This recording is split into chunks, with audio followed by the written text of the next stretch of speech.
What's up, everybody? Welcome to the Partially Cultured Podcast. As usual, I am your host, Aaron, and I am here with my co hosts, Alan and Isaac. Hello.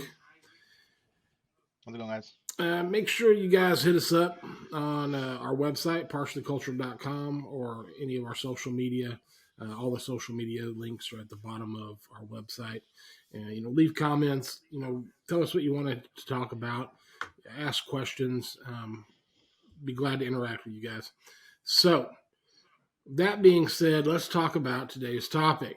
Today's topic is going to be over China and basically just an overview how China influences the world, how it affects us as the United States, just kind of everything about um, recent things that have been happening in China and what's going on with China as a whole. So, with that being said, let's open it up and let's talk about their trade. Let's talk about China's trade.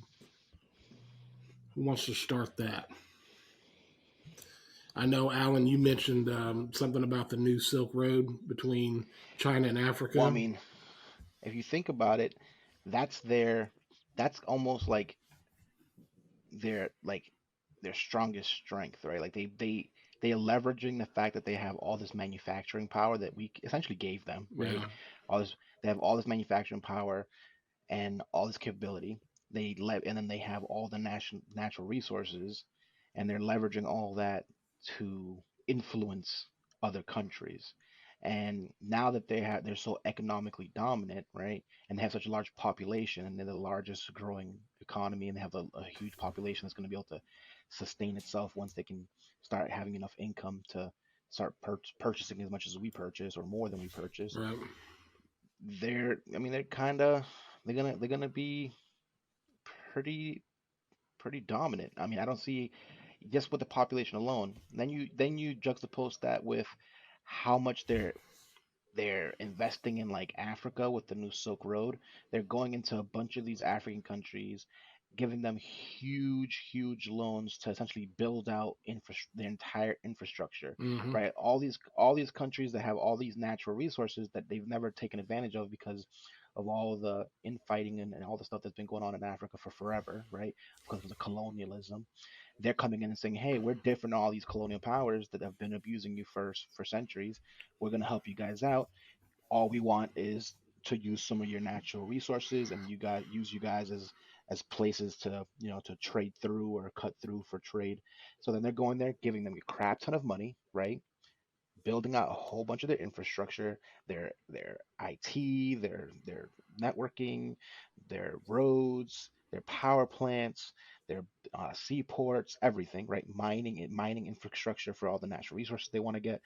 And if the countries can't pay back these loans that they're giving, then they end up owing China, right, a bunch of these natural resources out front.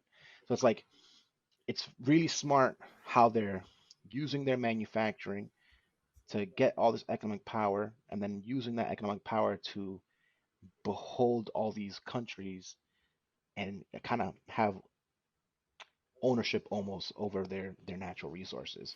And it's like instead of using the hit stick, right? They use the carrot and kind of just lured these guys into doing what we essentially have done for forever with other countries, Yeah. but we did it through brute force almost, right? And they're doing it No, not more. necessarily. I mean, after World War II, I mean, after the the trade environment was totally screwed over the whole world, we basically enabled trade and free trade across the whole world by protecting sea routes and all these trading you know partnerships and such. So we pretty much, as the U.S., I mean, we did a lot of improvement as far as that's concerned, especially after the chaos of World War II. But what China's doing now, I would say, is not. Uh, It's not free trade. what I'm sorry. What they're not necessarily they don't necessarily care about the free trade aspect. They're looking at it as how they this is them No, buying favor, right? this is a response to us basically putting certain limitations on trade with them. So now they can define their own trade environment they've got all these the smaller countries in the Southeast Asian continent area. They've got all of them under their thumb because they say, well, you're not going to be able to trade with the U.S. or anybody else because you go through us anyways. So they pretty much strong armed them into these trade pacts and stuff that they have now with them. And then, like you said, they kind of, I don't know if it's a trick or if it's disguised as this nice thing, but Ethiopia and some of these other countries that are going to give up their entire their trade environment basically to China and create this trade relationship. And I don't know, it might be a good thing, it might be a bad thing. I think what it boils down to is just like credit card companies, right? I mean, people want something right now, but they don't have the money to get it. So, all right, well, these countries want high speed internet and nice roads and clean water and electricity and all this stuff. And China's like, yeah, we'll give it to you right now, but on the back end, you're gonna owe us this. So I mean, it's the same thing as a credit card company, and China's going to charge them 28% interest.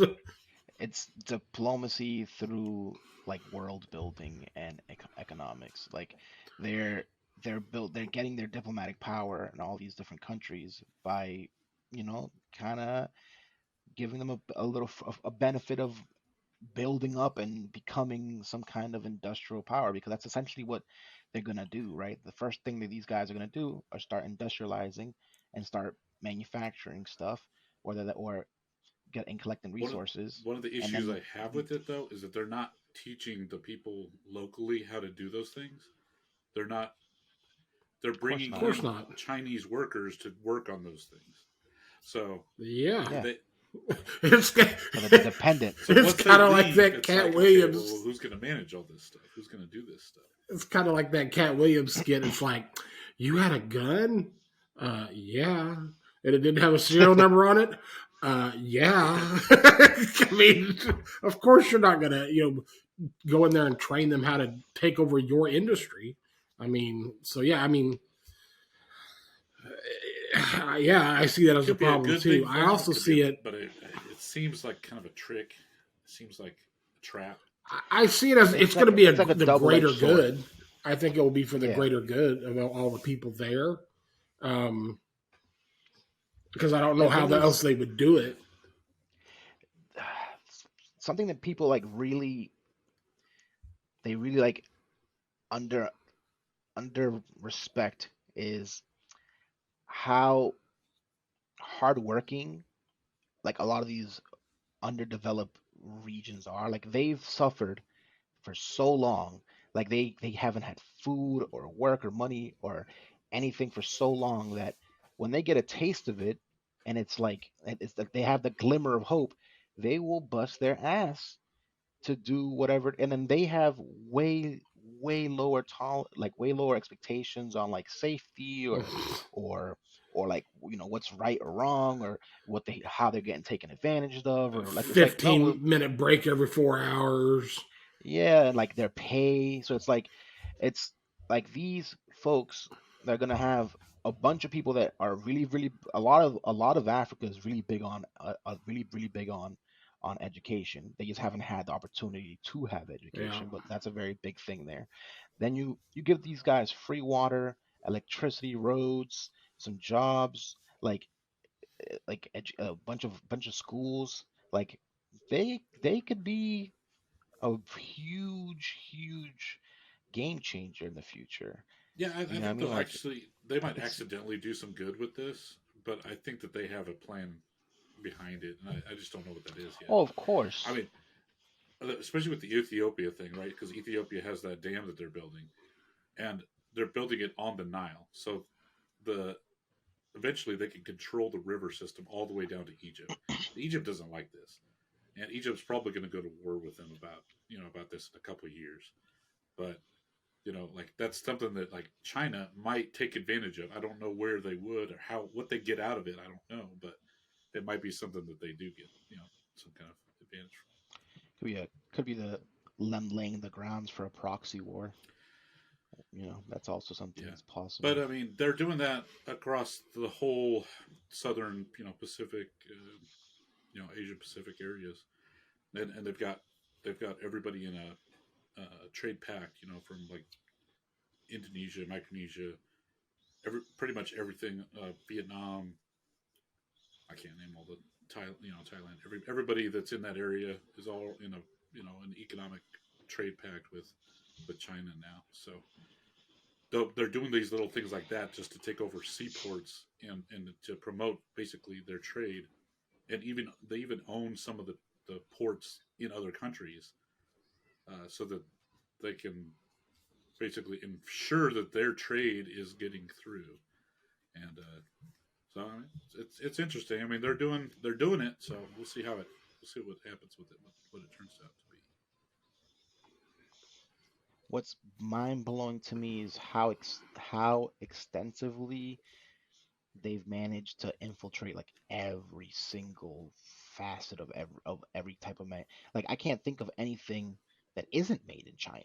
Like I can't, like, you know what I mean? Like I can't, like, down to like spoons and all the way up to like televisions and cars. It's like every single thing probably either is made there in some fashion, or the pieces that comprise it come from there. It's like we relinquish so much of our capability to them that it's even to the point where, like, it's almost like a national security threat. Like, look at this chip situation we're in right now, right? With all these chip shortages, we need chips for, like, our cars, right? Like, what if we got in a war and all of a sudden we don't have any chips? What are we gonna do? How are we gonna defend ourselves? How are we gonna build new, how are we gonna build stuff for us to fight with if we don't have the cars and we don't have trucks and we don't have Targeting planes? systems on drones and whatever else. Yeah. Yeah, like all this stuff that, like, it's kind of surprising that we let it get to the point where we have no way of managing this stuff on our own. Like we can't even prop this stuff up on our own. Batteries, like, that's going to be a huge thing in the future. Solar panels, huge thing in the future. And we're just letting it slip right through our fingers. They was talking about, like, Nevada has like was that so much lithium. It has like the largest lithium um, reserves in the whole world. Yet all the batteries, the majority of batteries are not made here. We have like almost no lithium refineries in this country. Well, yeah, because if it's made here, one AA battery is going to be $35. Where it's made in China, one AA battery is $1. Maybe we subsidize that instead of corn and oil or I think one something. of the You're like, limitations of the or like lithium maybe is that they don't have enough water in the area to actually drill that out, or like something. we have oil lines that go from like Louisiana all the way to the East Coast, from Canada to Mexico or Texas. Like, we can get water there if we want to make an investment. Well, you have to take it from another Like, I'm state. sure Is we can. essentially what happens. So. Yeah, yeah, we'd have to find somewhere to get it. But like, that's ultimately, I feel like that's something we should really think about just long term as a country. Is like, the West Coast is going dry, right? It's going back to desert time for them, and they have a bunch of sun. Maybe we take up this opportunity to build a bunch of solar panels on the West Coast, send the power to the East Coast where we're having power problems with power generation, and we have a bunch of water over here. Build another pipeline, go over there for water. Like, that's the type of stuff that we would would have done in the past that we don't tackle anymore. These gigantic infrastructure projects.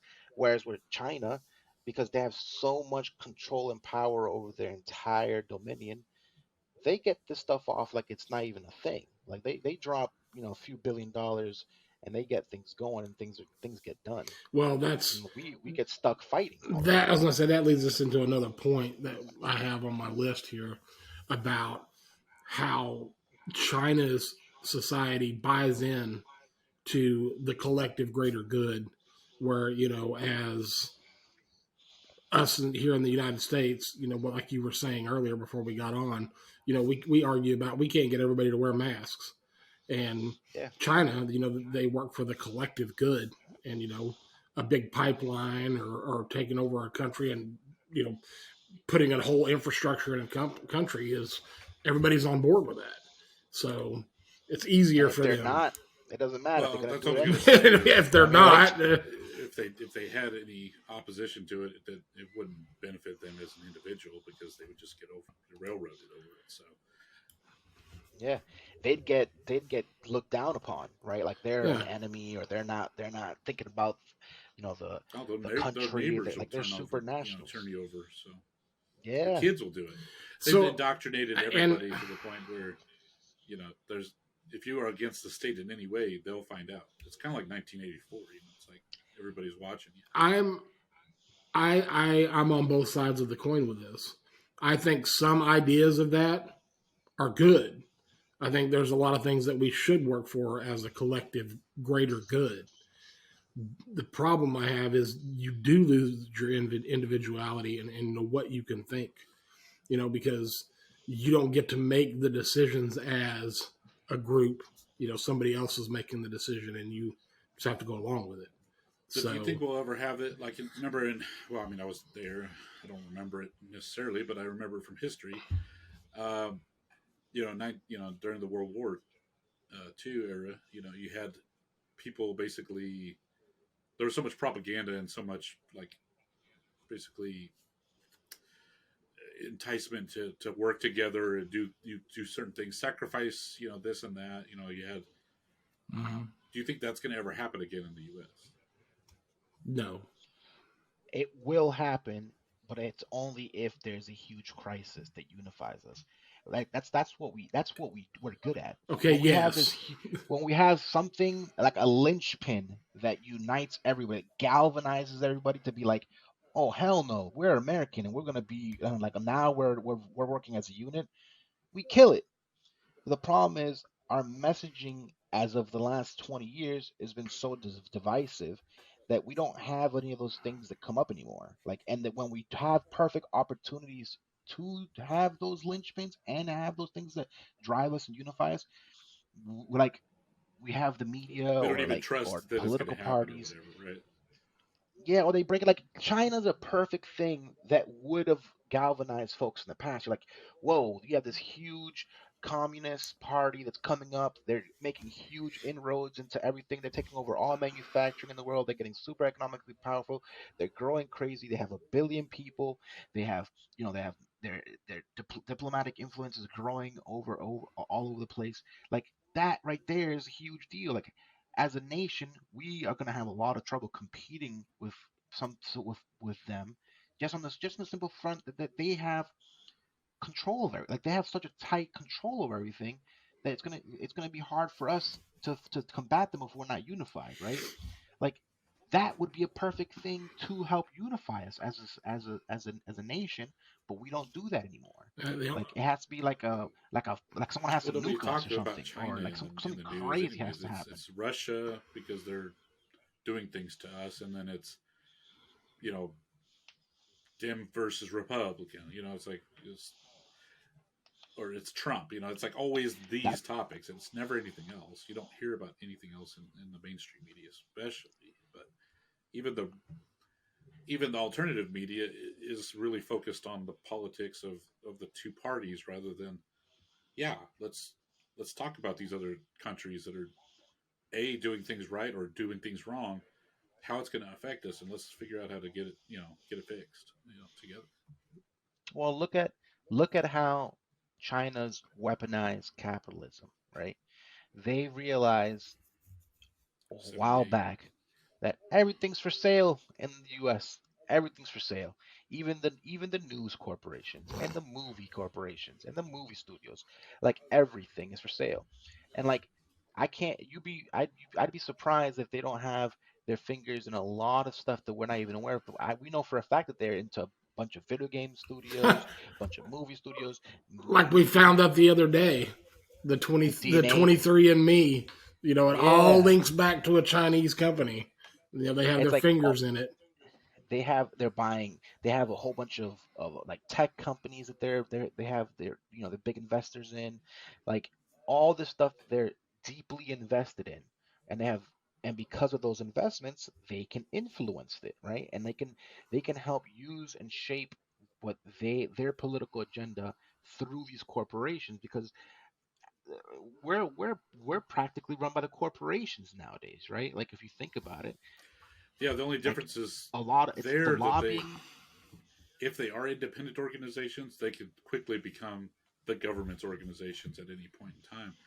But yeah, I mean, you're right. I mean, a lot of the stuff we have now, even if it's not outright corporate ownership, it's corporate lobbying, so that ownership is basically by the corporation.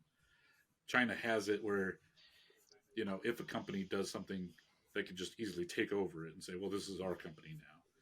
And they don't have any of their companies, like, or most companies in China are not in the Nasdaq or the Dow or anything like that. They don't have to register with us, so they can go be huge companies, and we don't even get any benefit of investing in their properties. So And we don't influence it. That's the big thing. Like look at when Google went over there. Google went over there, and they're like, nope, we're not dealing with it. You guys are have too much influence. Kick them out. Apple went over there, and they had a Apple had to change shit, change the rules and what they allow people to have access to, and they had to give them access to certain things because otherwise you're not going to get access to the market. Like, same thing with Facebook, right? Like they try to go over there and try to blow up, and they were like, nope, nope, you're not. We don't want that over here. Look at TikTok. They made TikTok, right? Yet they ban their kids from using it for certain, in certain hours and certain time frames.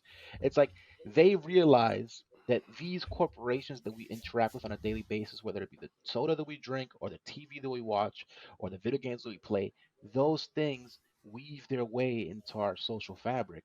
And if they can influence those things and control those things even just a little bit, that's gonna have an impact down the line. You know what I mean? And we have no guards against this kind of thing.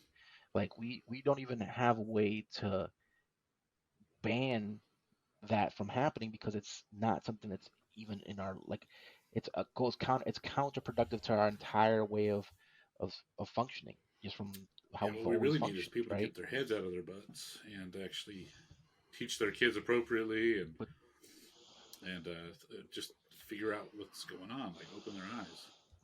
we we won't even be able to like if we wanted to ban all Chinese ownership of like the media groups, right? Like let's say the news groups, like no Chinese ownership of news groups in the U.S. We couldn't do it. We'd have to like go to Congress, go to the Senate, have something changed in the Constitution.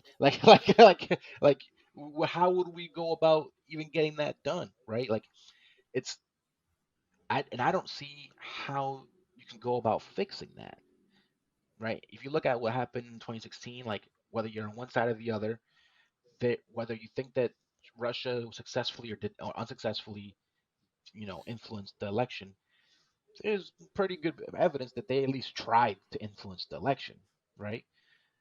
That's happening all the time, but not just on the elections, right? Like that happens with social media and the kids, right? That happens with, and that's like TikTok. That happens with movies where like all of a sudden you have movies and stuff that are going in certain directions or pushing certain narratives. Like all that stuff matters. It builds like a, a reality, a perception in people's minds on like who's dominant, who's in power. All I know is I'm glad I'm almost 50 and not almost 20 because I think it's going to get shitty and it's not going to take very long. Um, it's going to get I mean, shitty. just think about it from this point, like we have the like the remote work that's happening all over the world, right? Like we know this is all going on, and we have countries like India that are taking a bunch of American jobs, as we all know, right?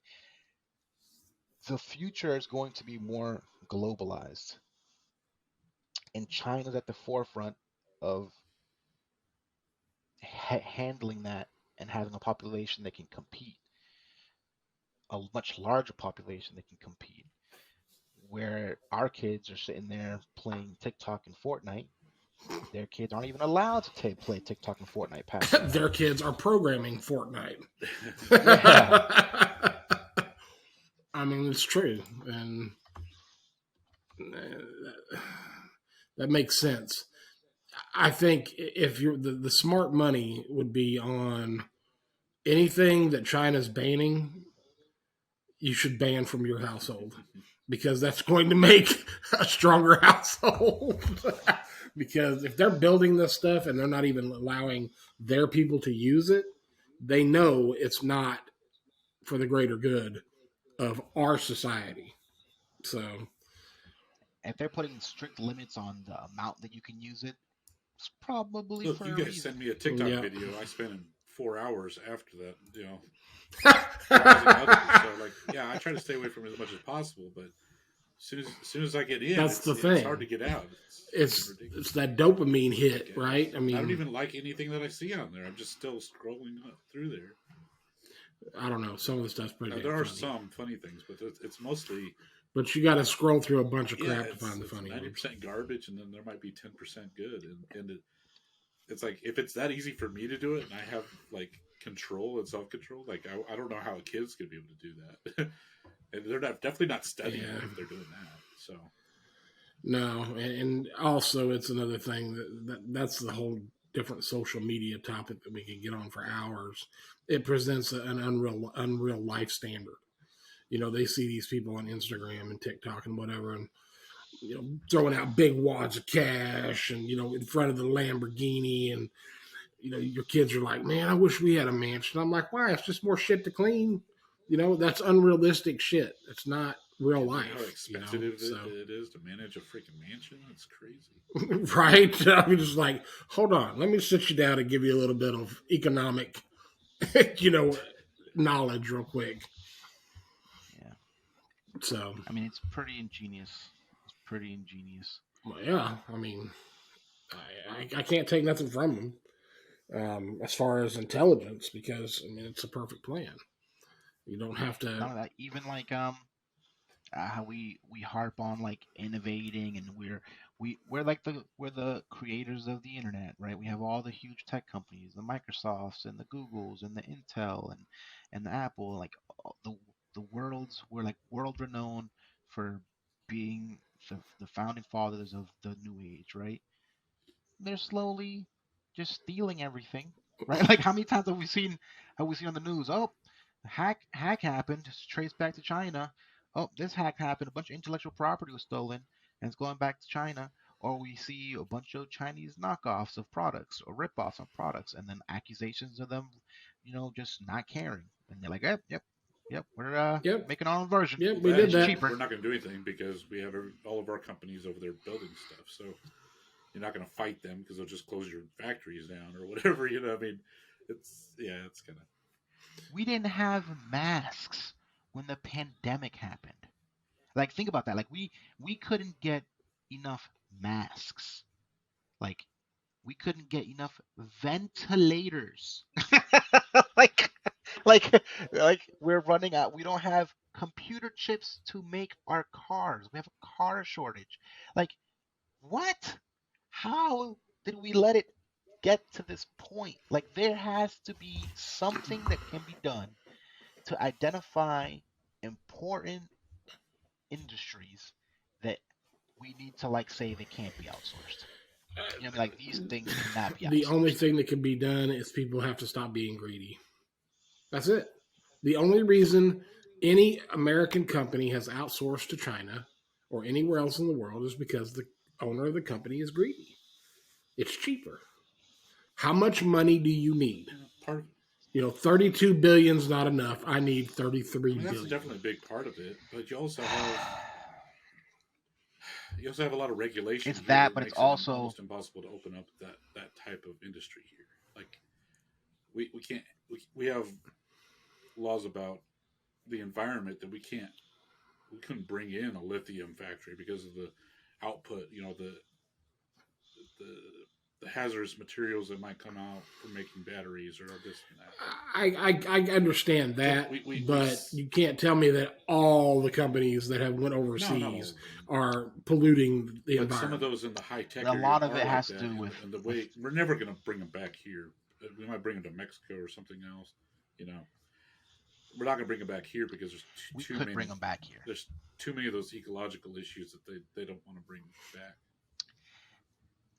No, because they can find ways around these ecological issues, and finding a way around the ecological issues would actually be a benefit long term, right? Because now we're the only people that can keep this up without having the same impacts that the other people are going to have.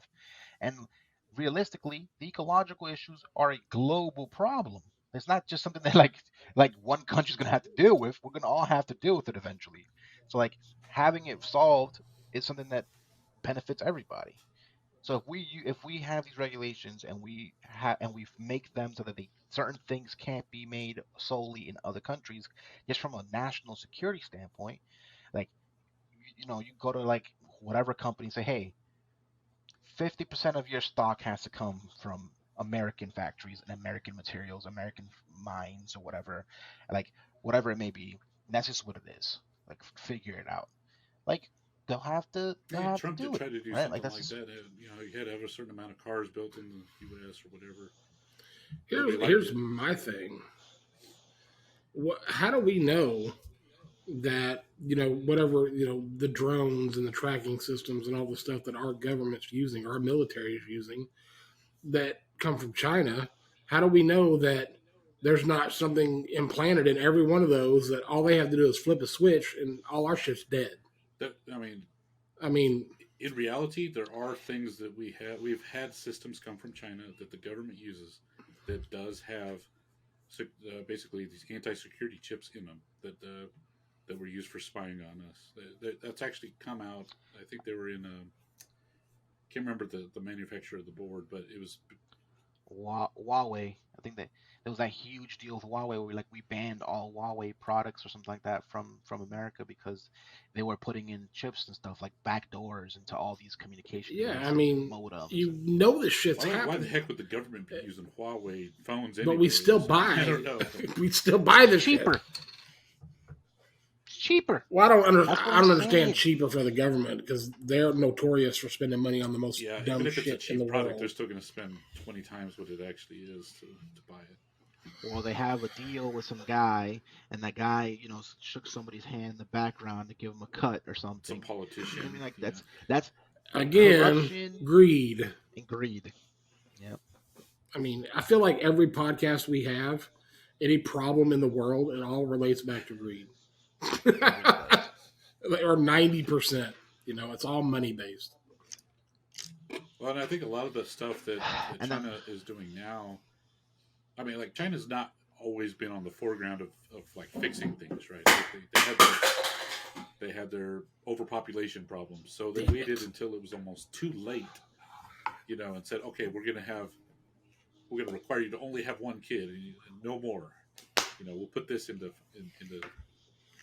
production here. And then they're like, oh no, now we don't have enough people in the future, so we gotta, we're gonna go ahead and allow you to have 2 kids. Well, but it's already too late. Like they've already made it. The last 20 years. It's not too late. The last 20 years have been a requirement, basically. For one thing, and you made it culturally required to do it this way and acceptable. Yeah. But the thing is that that wasn't something that people bought in on. Like the reason their ratios for male to females is so off base is because of all the infanticide that was going on, where they were killing all the females because it was more advantageous for them to have males because they can pass the name on for the family, they can make more money, right? They could farm help on the farm more. So like it was seen as a financial and cultural benefit to have a son and keep the son. And if you only have one kid, a lot of females got murdered, right? A lot of little girls got killed so that they could have the boys. And now the ratios are all screwed up, and they have a huge, population of young men that can't get it. And that's a huge problem, right? But there's also like I wouldn't be surprised if they just be like, "Hey, North Korea, come on up, baby." Dun, dun, dun, dun, dun, Well, dun, dun, dun. And conquest you're may be the only way that they like get it's anybody else, but this is the problem though. They're a ethnocentric state. They're very, you know, they're very specific about who they deem as ethnically clean, basically. there's already a huge problem with them. Well, not a huge problem, but there's already a huge market of where, like in China, where they're essentially taking in refugees, North Korean refugees, and like females specifically to marry them to Chinese guys. That's like a thing that Yeah, happens. I'd be surprised if that So like ends up being successful or like culturally appropriate or successful because they're very Han dynasty based or whatever. You know, like if you're not a Han person, here's my real Han, concern. Here's my real concern. What's a problem that's a problem that has a solution, sorta. It's a very bad solution for the world, but you have a huge surplus of young men, right?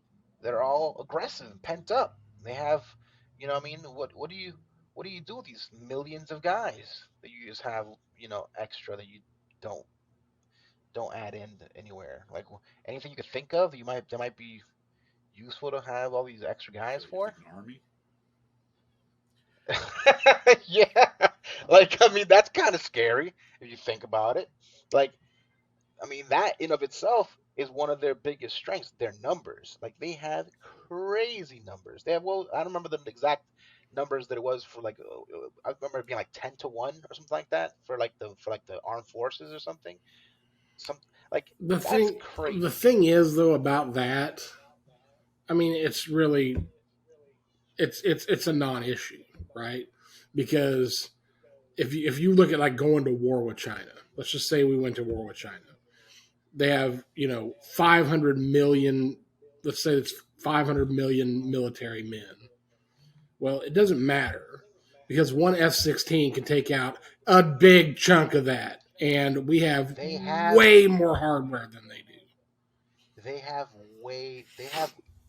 a lot of A hardware. lot, but not anywhere near what the U.S. possesses. I mean, it's crazy the amount we have. I think that our biggest strength militarily is our logistics system, not so much the power, right? Like because realistically, the biggest weapon we have is nukes. We're not going to use those things.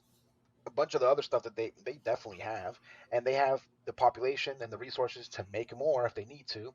They don't have to ask permission for money or get permission for how to build things or where to build it. They're not having a chip shortage if they have a problem. Like they need to build stuff, they can build stuff and they'll Well, make more of it.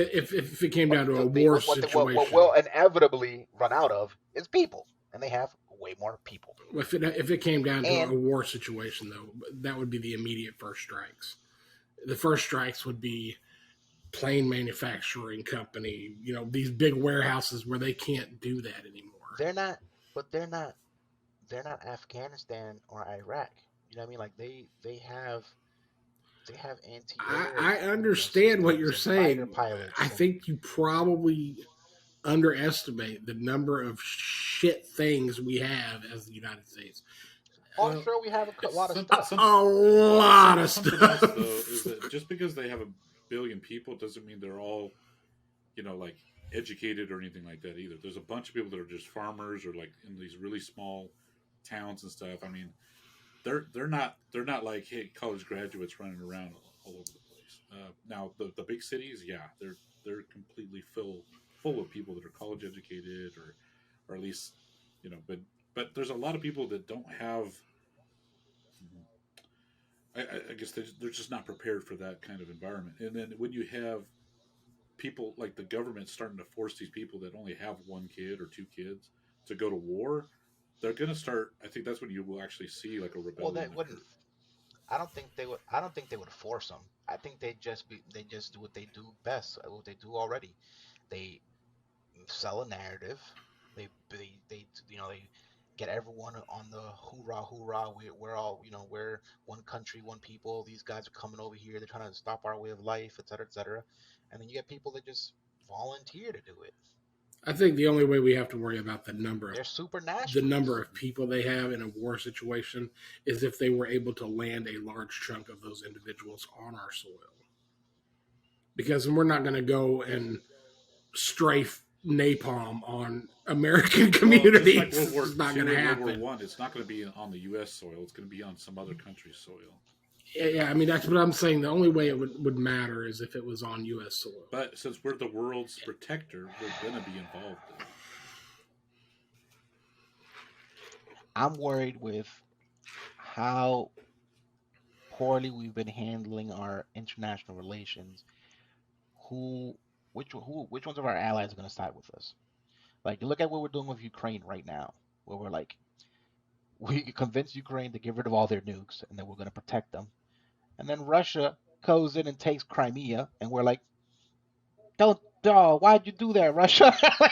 You And now promised they have you promise now they have like 100,000 troops on the border of the Ukraine, and we're like, there will be very big sanctions if you dare invade. Like, you know what I mean? It's like, um, that's not good enough, right? Like, that's not super good. Then when you look at the last president, where he's pretty much is saying that a bunch of our allies were lying about the intel they gave us was false and bullshit, and that they trusted Russia more. So it's like we're we're slapping a lot of our allies in the face, right? And we're not treating them very good. I mean, then China has all this economic influence, economic power. They have all this manufacturing that's going on. People a lot. It's not just us that relies on them heavily, right? A lot of the world relies on them heavily Yeah. for a lot of stuff. So I don't know, man. It's just like, where would the allegiances fall, right? Like, what if Mexico was just like, you guys haven't been treating us very good for a long time. Maybe we'll side with China, right? Or like, you know what I mean? Like, I what? don't know. Then what? A lot of We don't manufacturing know. for our companies are in Mexico now too. So Glad I'm almost 50 and not almost look, 20. they've got a good 20 to 30 years where they have to do whatever they're going to do because they don't have enough people after that to come up and take over for the economy and everything else that they've got. They're uh, in 20 years, 2/3 of their people are going to be over 60 years old.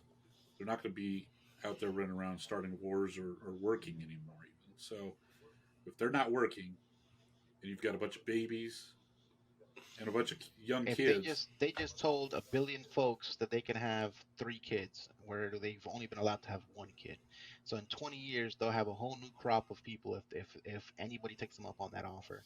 And a lot of people are gonna take them up on that offer just because that's what people like having kids, right? Like, they didn't want to have 1 kid; they wanted to have more than That's 1 kid. right. So that since they removed the sanction, now's the time to attack because we know what they're busy they can't doing. afford it anymore because they put all their money into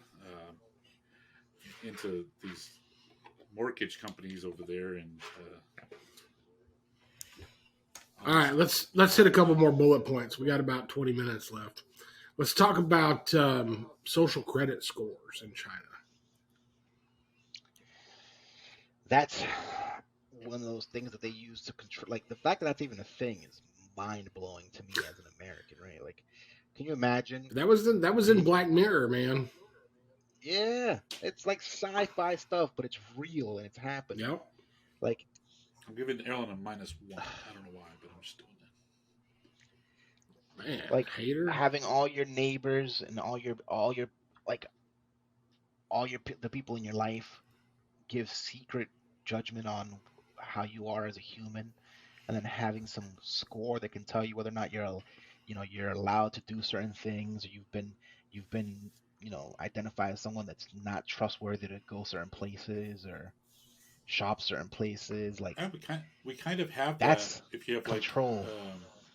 Uber or Uber Eats or whatever. You have ratings for the people that you deliver to and as a delivery person.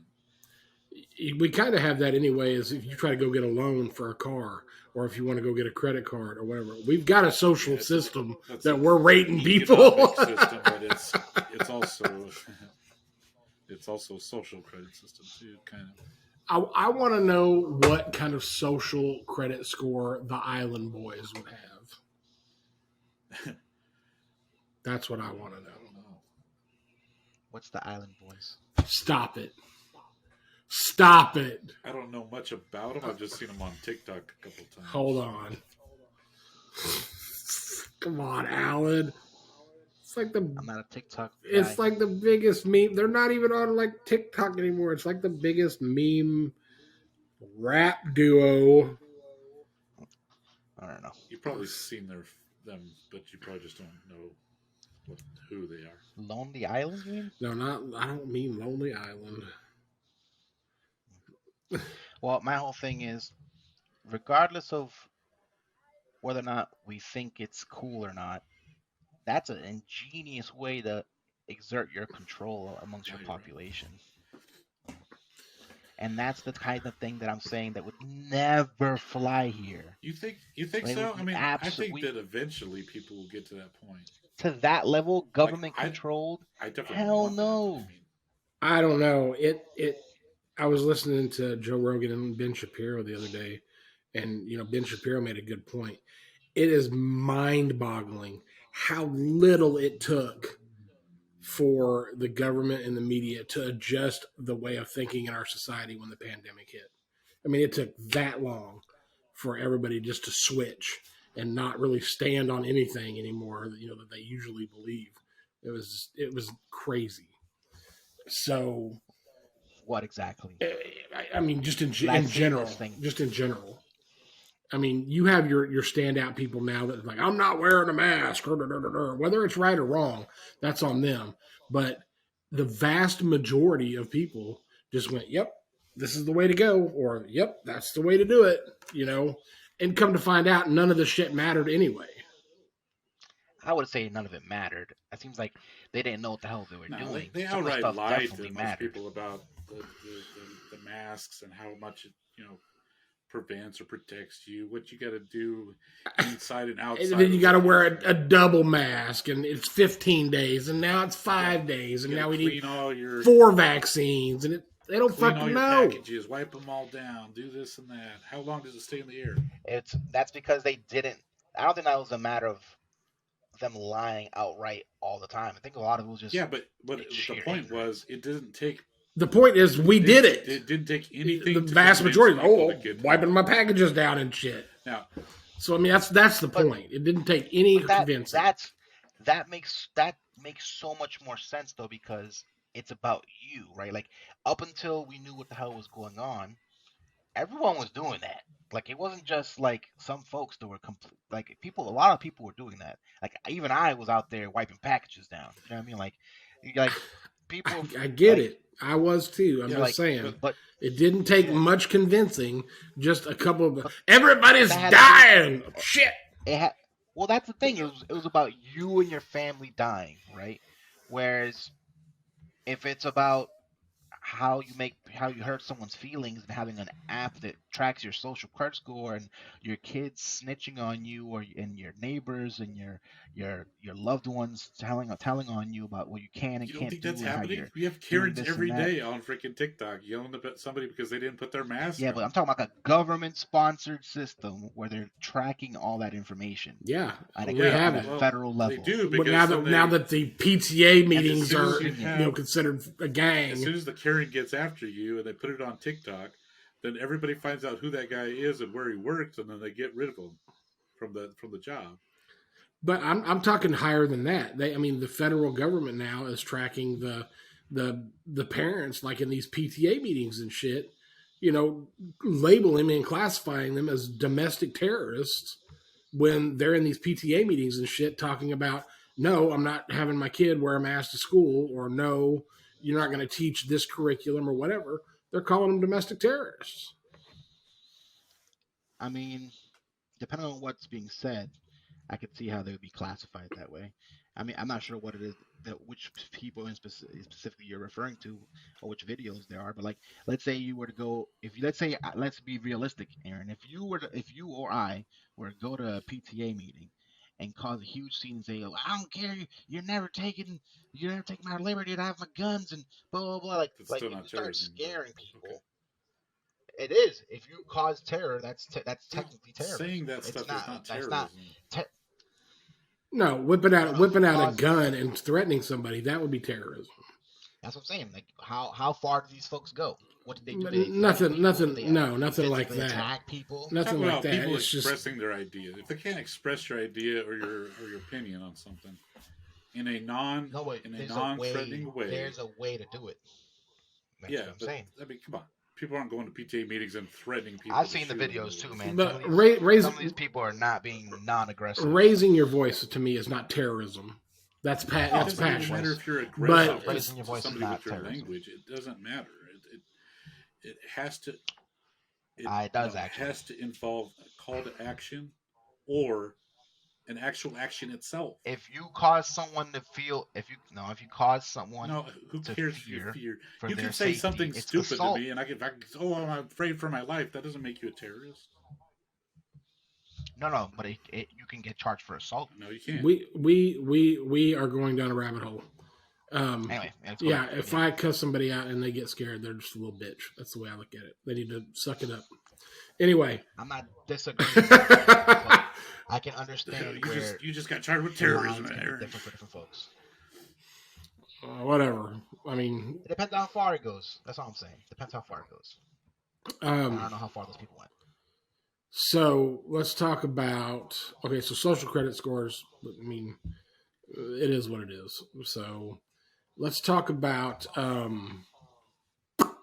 the land that China's buying in the U.S. And we're talking farmland in middle of the U.S. I'm pretty sure a lot of it here in Oklahoma has been bought by Chinese government or Chinese businesses. So what's that about? They know that they have a very large they population. know that some of the next issues are going to be actual land ownership here, and they want to get in on the ground floor of that before shit goes really bad. Well, I think it's even beyond that. I think it's just environmentally speaking, they know there's going to be certain parts of the world that are going to still be able to produce food, and they have a very large population they have to provide food for. That seemed like a report recently where they have like 60 to 70% of the entire world's like wheat reserves and like 60% of the entire world's maize reserves. Like we've slowly stopped collecting the reserves of a bunch of grains, and they've gone on the uptick on and collecting more and increasing their reserves of a bunch of grains and a bunch of like maize and soy and et cetera, et cetera. So like it's I feel like they're seeing what's happening in a bunch of these areas, like in the Middle East, like Syria. They had a drought, and then everything went haywire, right? Like it's the old adage of like a bread and circus, right? With the Romans, like they have this huge population. The one thing that can really topple them is they don't keep them entertained or busy, or they don't keep them fed. Well, And on top of that, it's a dual benefit. And they know that they're going to cause the whole Nile to be essentially non-productive as far as farming is concerned, because Egypt, the dam that's. Imagine if all of a sudden they were in control of the breadbasket, right? 20 years from now, 30 years from now, whatever it is, they have 50% of the world's food or something like that. Yeah. What better bargaining chip? The way they handle food there is pretty messed up, though. I mean, especially they fished out a lot of their waters and stuff. There along the Chinese coast and stuff, and they keep trying to dig deeper or at least make more. They made those islands and stuff out there in the South Pacific so that they can take up more territory in the actual water, right? So now that they have islands that were previously were out in the open and nobody owned it, nobody's territory. Now they do because they put an island there or whatever. Yeah, that's more to like increase their international water space that people have to circumnavigate further along. But now they also own the waters around there, so they can utilize that for fishing or whatever they want to do. Yeah. Trade, fishing, et cetera, et cetera. So, yeah. I mean, I think you're right. I think that they're trying to take over, or preemptively taking over spots so that they can control the narrative as far as the food is concerned. So, I mean, that makes sense. I know that there's a lot of rich people, even in the U.S., that are doing that. I mean, you got like Bezos and Bill Gates is doing that. What's his name? Sorry. Bill Gates. Yeah, Gates, Bill I know, bought a Gates. bunch of There's land some others for farming. that are buying land here in the middle of the U.S. Basically. I just want my little piece. Just want my little piece of land. I don't need a lot. Just a And little. another thing might be just okay. Now that there's the ability to work remotely, they're not required to go into the city all the time. You can start buying property out there in the middle of nowhere, and you can work from home with all these different if you have 5G and all these other technologies. Yeah, I don't think China's gonna, bring in a bunch of farmers just to live out in the middle of nowhere of Oklahoma. No, but I don't think that's why China's if buying. you buy the property from them, then or if you rent the property from them, then they make money. Or if half the country goes underwater, like let's say the East Coast and West Coast go underwater, where a huge portion of it goes underwater, and then everyone has to move inland, and then all of a sudden all that useless farmland or whatever is all of a sudden super super valuable. Like you remember in Star Trek, the Starfleet Command is in Nebraska. Glad I'm almost 50, and not almost 20. I want to know where the water ends, where the coast is, because I want to buy land right there, like right at that spot. Right, I want it right on the edge. I want that waterfront property.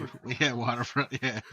I don't know, that Tidor episode we did. He said that the new, in the future, the new capital was going to be in Nebraska. So maybe Star Trek had it right, and maybe Tidor had it right. So, all right, let's tackle. He also said Go ahead. that the food. He also said the food situation was a lot of people being more self-sustained and growing their own food, which I could be. That's just smart to do. People should do that now. It's just a smart thing to do. All right. So, big question: will we eventually have a war with China? Yes. I think we're kind of. You think we're at a cold war with them? Yeah. I think we're going to have a warm or hot war here pretty soon, because there's a number of things that they're trying to do right now. They've got people on the border of Ukraine. They've got military on the border of India. They got military on the border of Taiwan, and they've got all those different little islands with bases on them and stuff in the South Pacific. So they're getting closer and closer to Australia, and they've got Japan surrounded pretty much. So I think it's just a matter of time before they invade one of those countries, and they're going to force us to interact in a war with them. It might be a proxy war initially, but it'll be, I think, a deeper war after that.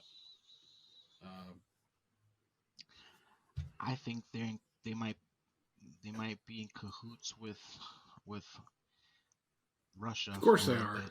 A lot of the stuff that they're doing aligns very well with each other, and a lot of their it's a lot of synergistic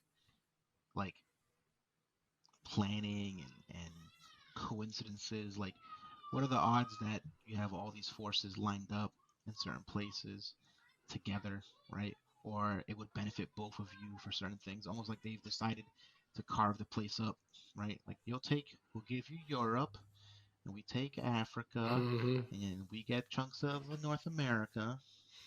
Yeah, I think I think they're definitely, in cahoots with Russia. Well, you got to think that Chairman Mao was basically working with these different Soviet leaders back, and they were really heavily ingrained with a Marxist ideology, and they had Russians going over there and teaching them more and more about Marxism and communism and stuff.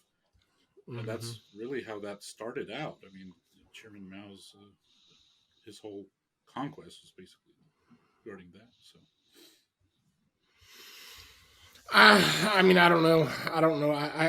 I guess I really don't have feelings or opinions on it. I think everything's so high tech now. I mean, I think any big wars nowadays are going to be like EMP battles and drones. I mean, well, the thing is, even that, you ever seen Die Hard 4? Of course. Unfortunately, yeah. Okay. when yeah, right. It's not very good, but the concept of turning off just the power Hmm. everywhere. Like look at what happened in like Texas. They had the power gone for like a week. People were just like they were like about to eat themselves, right? Like they were like, we had guys boiling water and stuff. It was nuts. Like imagine they just shut down our three crappy grids for a month. You know what I mean? Like that alone, and like that's not even something that's out of the realm of possibility. We just had some like meme hackers shut down an entire oil pipeline Right. and hold it ransom. You think that the combined like cyber warfare divisions of China and Russia, which mind you, one of the things that they did really smart is like get those divisions up and running way before we got ours up and running. Like imagine they just strategically turn off oil pipelines, electricity, water, water plants, water treatment facilities, and just like let's see what happens. And then after that's going on for a little bit, let's start trying to attack people and cause some mayhem. Like yeah, it can get real ugly real quick. So like yeah, technology is more advanced, but like it's gonna be a meat grinder if we ever get to that point. Like just look at like the French Revolution and like how drastically the war change, like military change and war strategy changed from like the French Revolution to like World War I, right? Like you just had like the amount of casualties that were lost, like the amount of death and carnage that occurred. It's been almost the same amount of time. Like we haven't had a huge, all-out, gigantic war since World War II. Like imagine something to that scale, but with the level of destruction that we're capable of now. Like it'd be Yeah, I think unspeakable this is one of chaos. the longest droughts as far as having like a world war type scenario in history, or at least recorded history. I think I'm not positive, but I think that's what they said. So we're Like a real war, like with like two yeah, we're kind of big countries, like overdue you know for what I it mean? Like technically. I mean, We're overdue. All right. Well, let's wrap it up. Um, any closing thoughts on China from I either? think there's some things that they're doing that we need to kind of take heed of and make some changes to the way that we do things here in the U.S. And there's some things that they're doing that we definitely don't want to do that we should be aware of as well, and keep it in the foreground of our brains so that we're not trying to implement those same kind of policies and issues that they have currently. Right. yeah, that's kind of the same. I'm in the same boat essentially. Like I think a lot of I applaud them for being able to have a more collective mindset and like have emphasis on being competitive and making sure that their kids are getting educated and et cetera, and like their infrastructure is getting taken care of and then diplomatic stuff's going the right route. I feel like they have a more cohesive plan, and I wish we would stop all the infighting and follow suit. I feel like if we could do that, that we would be in a much better place, and we wouldn't be so so much of a precarious situation. But as it stands right now, I feel like we're being caught slipping. You know? Well, And if there wasn't greed, we could all get along, and we wouldn't have to worry about it. We could all work together for the collective good of the planet. Um, where it stands now, my final thoughts are: I hope we don't go to war with China because I love General Tso's chicken, and I don't want anything to happen to that or my egg rolls. So, anyway, till the next one, guys, check us out on partiallycultured.com. Hit the social media links at the bottom, and we'll see you guys in the next one. There, guys. see ya.